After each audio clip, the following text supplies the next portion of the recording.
Now, one of the curious things often talked about during the French Revolution is the role of the peasants.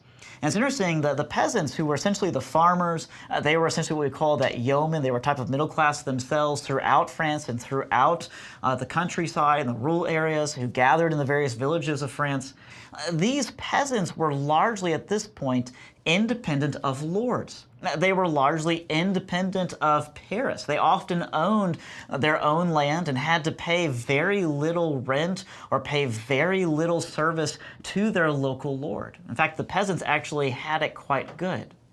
But in the year 1788, a massive drought hit the country of France, and there was an incredibly bad harvest that year.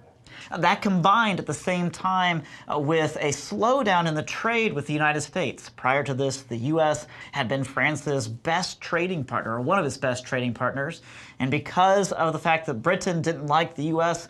Trading much with France, the U.S. began to back out from that agreement. And so with trade down, with the harvest bad that year, things like the price of bread spiked. So that by 1789, there was incredible scarcity throughout much of France, but especially in the cities, where more and more people who no longer could make it in the countryside, people who were leaving the villages, fled to the cities hoping to find work, but did not find it. Instead, they often found poverty. So we have this incredible amount of unrest happening at the same time.